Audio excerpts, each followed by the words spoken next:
ជំរាបសួរបងប្អូនទាំងអស់គ្នានេះគឺជាសកម្មភាព4យប់4ថ្ងៃដែលខ្ញុំធ្វើដំណើរទៅកោះកុងអញ្ចឹងម៉ោង2ក៏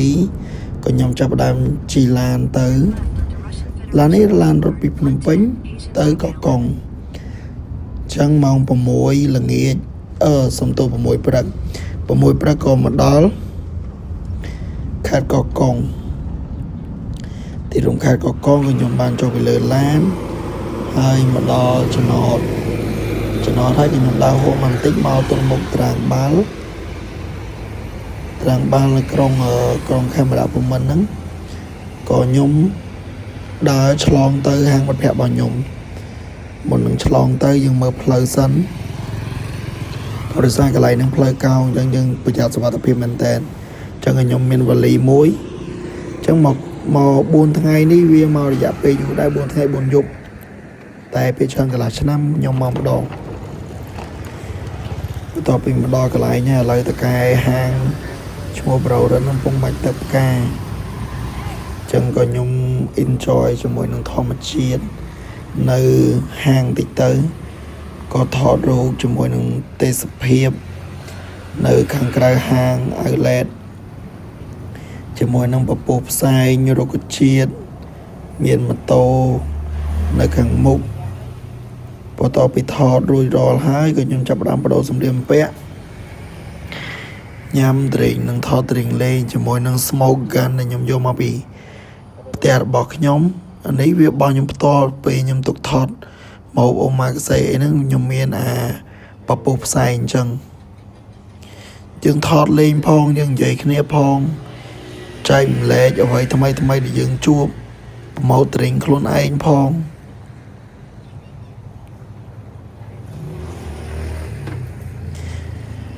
បន្ទាប់ពីថតវីដេអូតេស្តខ្លួនឯងហើយ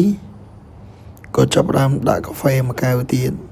ចឹងក៏ចាប់ផ្ដើមថតមួយសារទៀតយកដៃបាំងអូខេតម្លាក់បែកអាហ្នឹងស៊ីសងលើខ្យល់ដែរបើសិនជាយើងតម្លាក់យើងបាញ់ល្អយ៉ាងណាក៏ដោយបើខ្យល់រត់កាត់នឹងវាធ្លាក់អត់ចំគោលដៅរបស់យើងទេតោះមកក៏ចាប់ផ្ដើមថតរូបលេងជាមួយនឹងទេសភាពខាងក្រៅនោះស្អាតណាហាងគាត់តុបតែងស្អាតមែនតែនដោយសារគាត់ខាង architect ស្រាប់មាន business ខ្លួនឯងកាហ្វេចេះខ្លួនឯងសាងសង់ខ្លួនឯងនិយាយទៅហាងហ្នឹងគឺគាត់ build ខ្លួនឯងមកចប់ចឹងគេថាថតចេះបានកុំឲ្យថ្គាមហ្នឹងកុំឲ្យថ្គាមប៉ោងព្រោះខ្ញុំទៅលេងច្រើនថ្ងៃដែររហូតមកដល់ឥឡូវហ្នឹងវាចិត្តមកទឹកពីទឹកដែរក៏អត់មានពេលកាត់ចឹងហ្នឹងក៏មានពេលតនេសម្រាប់ពីការងារក៏កាត់ voice over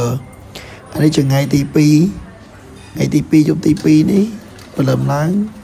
ចាប់ដើមបរិញ្ញាខ្ញុំឆុងកាហ្វេចង់ explore ខ្លួនឯងដែរជូតប្រាប់ឆុងកាហ្វេស្អាតកាហ្វេកាន់ហើយកូវីអូខេ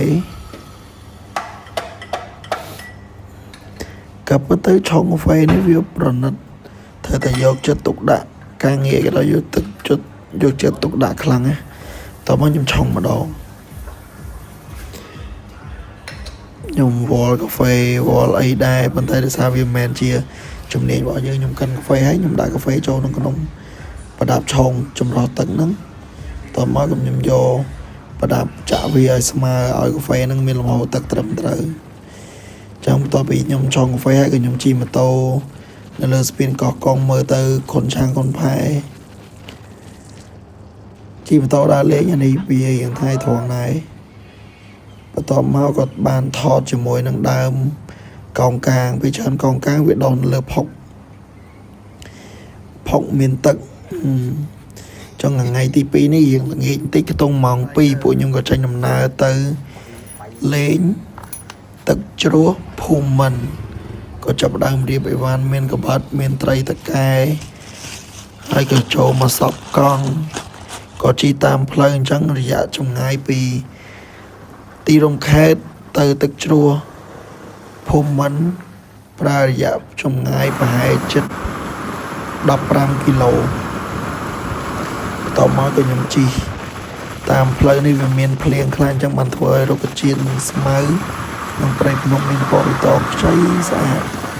នេះបើមួយខែទៀតវាស្អាតជាងមុនទៀតតមកក៏ខ្ញុំឈប់ថតជាមួយនឹងភ្នំសិនដោយសារភ្នំនេះស្អាតណាយើងធ្វើផ្លូវកវ៉ាត់ជាមួយនឹងភ្នំនោះស្អាតមែនតើខាងក្រោយនេះវាមានស្មៅដីនេះអាចធ្វើរីសតបានស្អាតខេបន្តមកក៏យើងចិត្តទៅដល់ទឹកជ្រោះហើយក៏យើងជីផ្លូវចុះទៅទឹកជ្រោះទឹកជ្រោះនេះបើសិនជាយើងជីទៅ10គីឡូទៀតវាយើងទៅដល់គេហៅថាអូខ្ញុំភ្លេចបាត់អាហ្នឹងគេហៅទឹកជ្រោះមួយទៀតហើយយើងមើលទេសភាពទឹកជ្រោះបដើទៅគេទឹកពណ៌ស្អាតមែនតើហើយថ្លាឆ្វង់ទឹកនេះយើងមាន2 3តំណបន្ទាប់ពីយើងទឹកថតកន្លែងទឹកធំហើយយើងទៅខាងទឹកក្រោមមួយទៀតបានយើងរៀបចំកន្លែងញ៉ាំអីនេះយើងថតទេសភាពជាមួយនឹងទឹកជ្រោះភូមិមិនអូខេក៏ដើរលេងមកជុំពីជុំថតឲ្យអស់ចិត្តដោយសារកន្លះឆ្នាំបានខ្ញុំទៅលេងនឹងម្ដងថ្លៃឡានក្រែលដែរទាំងទៅទាំងមកដោយសារយើងត្រូវទៅជិះឡានដែលមានសុវត្ថិភាពខ្ពស់ប្រាំងល្អព្រោះពីភ្នំពេញទៅកកុងមានផ្លូវចោតភ្នំច្រើនផ្លូវចោតនិងភ្នំច្រើនមិនមែនផ្លូវចោតទេអធិស្ឋានអូខេអានេះក៏ខ្ញុំចាប់ផ្ដើមយកថៃតកែរៀបចំកាន់លេងថតលេងហើយបានពួកខ្ញុំរៀបចំមកកន្លែងញ៉ាំអីរៀបជ្រុញរៀបកបិតដើម្បីហ្វីឡេហើយរៀបដងកាមេរ៉ាសម្រាប់ថតដែរអូខេរៀបចំញ៉ាំអីកន្លែងផ្សេងហើយយើងមកកាត់ថៃកន្លែងផ្សេងចឹងក៏យើងយកថៃតកែនេះគឺយើងនេសាទនៅខាងទឹកសមុទ្រទេអានេះយើងនៅកន្លែងទឹកជ្រោះចឹងកុំច្រឡំចឹងក៏ខ្ញុំចាប់ផ្ដើមវះពោះឆូតយកគ្រឿងក្នុងចេញយើងយកសាច់ត្រីហ្វីឡេមកចំហៀងយើងលាងជាមួយនឹងអំបិលទុកវា15នាទីបានលាងជាមួយទឹកស្អាតត្រាំទឹកកកហើយវាយើងយកមកហ្វីឡេវាច្រើនសាសាមីយើងកាត់ម្ដងតិចមួយកបិតប្រយ័ត្នប្រយែងដៃទាំងមេរោគទាំងអីយើងជាចុងភៅយើងដឹងហើយថាវាយ៉ាងណាតោះមកខ្ញុំកាត់ហើយក៏ចាប់ដើមលេងជាមួយទេសភាពរៀបចំកបិតឲ្យស្រួលបួលអំបិលកបិតលេងអំបិលលើកទី1អីអំបិលលើកទី2ខ្ញុំមុតដៃដោយសារខាន់បវលយូរហើយខ្ញុំមិនមែនជាឆាប់ជំនាញខាងលេងប៉ាហ៊ីទេខ្ញុំចេះតែធ្វើម្ហូបអូខេបន្ទាប់មកក៏ចាប់ដើមធ្វើអីញ៉ាំបញ្ចុកគ្នាក៏យើងថតសកម្មភាពតិចតួចយើងមានបកាយើងមានសារាយយើងមានត្រីតកែដែលបងប្អូនប្រជានេសាទគេហៅថាត្រីអាយ៉ាំហើយឥឡូវហ្នឹងអត់ឆ្អែតក៏លេងពោះមកជាហៀងទៀតនេះគឺជាស្ពៃក្តោបសារាយត្រីតកែការ៉ុតទឹកថៃពេលដែលខ្ញុំធ្វើហ្នឹងខ្ញុំចាំបានថាខ្ញុំធ្វើទឹកត្រីស្លឹកក្រូចសើចនេះជាវីដេអូអនុស្សាវរីយ៍ក៏ញ៉ាំអញ្ចឹងហើយក៏ដើរលេងនៅមាត់ទឹកពេលដែលយើងញ៉ាំឆ្អែតអញ្ចឹងយើងដើរសក់ពោះតិចតួចយើងមើលទឹកមើលអីអញ្ចឹងទៅក៏ខ្ញុំចាប់ដើមរៀងសួរពោះក៏ចាប់ដើមដេកត្រាំខ្លួនឲ្យត្រជាក់ខ្លួន relax 1នាទី2នាទីអញ្ចឹងទៅបានខ្ញុំចាប់ដើមរៀបចំងើបឡើងក៏រៀបចំអីវ៉ាន់ទៅផ្ទះអូខេដំបូងដេកដាក់ក្បាលទៅមិញហ្នឹងយើងអត់ដឹងពីលំហូរអញ្ចឹងបោកក្បាលមួយថ្មឈឺដែរដើរទៅជួយរៀបចំអីវ៉ាន់គ្នាលើកឡើងគោវិញចម្ងាយប្រហែលជា50ម៉ែត្រដែរមកលើកពីទឹកទៅដល់ឡើងអានេះពេលល្ងាចបន្ទាប់ពីខ្ញុំញ៉ាំអីហើយក៏មានបងមកវិញអានេះក៏យើងរៀបចំកបិតជ្រុញឡើងស្នោជីឡើងទៅលើភ្នំវិញហើយយើងទៅខាងក្រុងវិញអានេះវីដេអូ 4 ថ្ងៃ4 យប់ឬក៏4 យប់ 4 ថ្ងៃខែនេះយើងឡើងចំណោតចឹងកុំឲ្យវាលាក់ខ្លាំងពេកទេសភាពល្ងាចឡើងចាំងជាមួយភ្លើងហើយព្រះអាទិត្យចាំងជាមួយនឹងស្មៅពណ៌មាសអូនមើលទៅចាំងអូទេសភាពស្អាតខ្លាំងណាស់សូមបងប្អូនទស្សនាជាមួយខ្ញុំតទៅរហូតដល់ដែលខ្ញុំ voice ទៅ voice over ទៀតចាំខ្ញុំនិយាយអានេះដោយសារខ្ញុំដូចជាខ្ញុំជាភ្ញៀវទេសចរអញ្ចឹងខ្ញុំអត់ចង់ពាក់មួកការពារឯពេលទៅលេងខេត្តប៉ុន្តែដោយសារថាអានេះកុំយកគំរូតាមខ្ញុំដោយសារខ្ញុំចង់ explore ជាមួយនឹងធម្មជាតិខ្ញុំជិះខ្ញុំដឹងពីក្រក្រមរបស់ខ្ញុំក្នុងការជិះអូខេអូយ golden ហ្មង golden នេះយើងមើល sunset បានថ្ងៃរៀបលិចនេះខ្ញុំមកដល់ចំណុចមួយដែលយើងថតទៅមានឃើញទឹកសមុទ្រមានឃើញបាក់ខ្លងមានឃើញក្រុងខេមរៈភូមិន្ទយើងឡើងមកដល់លើយើងថតស្អាតអូខេចឹងដោយសារខ្ញុំតលេង4ថ្ងៃហ្នឹងវាសកម្មភាពវាដដែលភាគច្រើននៅក្រុងចឹងក្នុងមួយថ្ងៃគឺខ្ញុំអាចដើរបានម្ដងស៊ីសងលើពេលព្រឹកពេលល្ងាចចឹងអានេះល្ងាចឡើងគឺខ្ញុំបានមកដល់ឆ្នេរបាក់ខ្លងនេះយើងត្រូវជិះពីក្រុងខេមរៈភូមិន្ទឆ្លងស្ពានកោះកុងហើយយើងធ្វើដំណើរបន្តមកទៀតតាម Google អានឹងយើងឆែកតាម Google Map បាននេះខ្ញុំចាប់ផ្ដើមថតមុខខ្ញុំជាមួយនឹងទឹកសមុទ្រស្ដាប់សំឡេងទឹកសមុទ្រអញ្ចឹងទៅឆ្នេរបាក់ខ្លងនេះដែរវា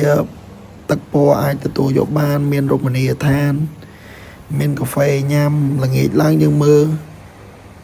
sunset បានឬសំឡេងទឹកបក់ខ្លាំងអូខេ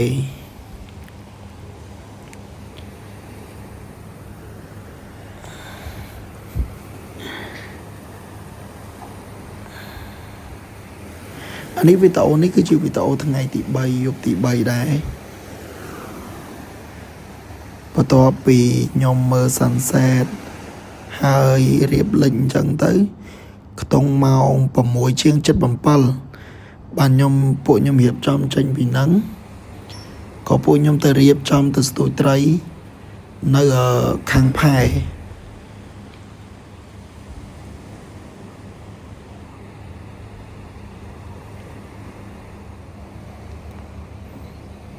អានេះថ្ងៃរៀបលេចមែនតើក៏ពួកខ្ញុំចាប់ដើមចេញពីកន្លែងហ្នឹងក៏ល្ងាចឡើងក៏ស្ទូចត្រីយើងស្ទូចបានត្រីតកែត្រីអីដែរប៉ុន្តែក៏ខ្ញុំអត់បានថតដោយសារខ្ញុំប្រើកាមេរ៉ាប្រឈមហើយនេះគឺជាយប់ថ្ងៃទី4ក៏ខ្ញុំទិញប្រហិតមានកូកាមីកូកធ្វើខ្លួនឯងក៏ជៀនពងមាន់2គ្រាប់អង្គុយលេងមួយមិត្តភ័ក្តិឈៀលលាគ្នាទៅវិញចឹងព្រឹកឡើងក៏ខ្ញុំចេញពីពេញទៅវិញអានេះអង្គុយលហើយខោក៏សេកលឺឆ្វោកឲ្យបានអីមិនសេកអូខេក៏ចាប់ដើមកោះកូការៀងសែតបន្តិចទៅដល់ថ្ងៃទៅពេញវិញរៀងសែតបន្តិច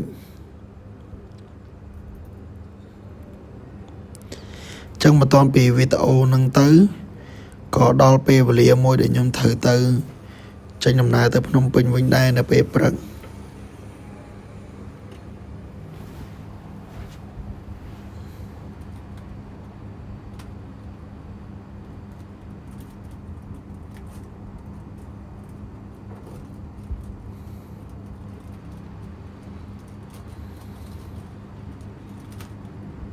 អូខេហែកស្រាយ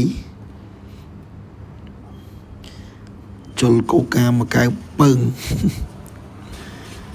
ព្រោះខ្ញុំឲ្យមិត្តភក្តិខ្ញុំអត់សូវចូលចិត្តញ៉ាំរយៈដូចគ្នាយូរញ៉ាំម្ដងមានពេលវេលាមានអីណាដែលត្រូវញ៉ាំឬក៏ stress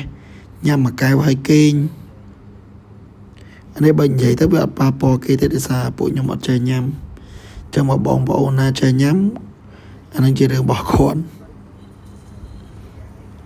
អូខេបន្ទាប់មកដាក់មីមកយើងខ្ចប់ជាមួយសារាយមក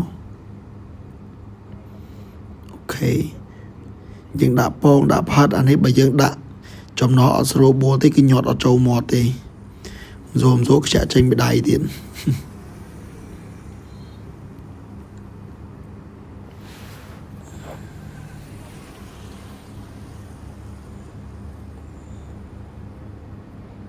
ញ៉ាំទៅសក់មួយបន្តិចទៅនិយាយទៅអាហ្នឹងគេហៅម្ហូបញ៉ាំលេងហើយវា fast food ធ្វើលឿនមែនទេប៉ុន្តែក៏វាមិនល្អចំពោះសុខភាពចឹងរកការញ៉ាំរកការវិសា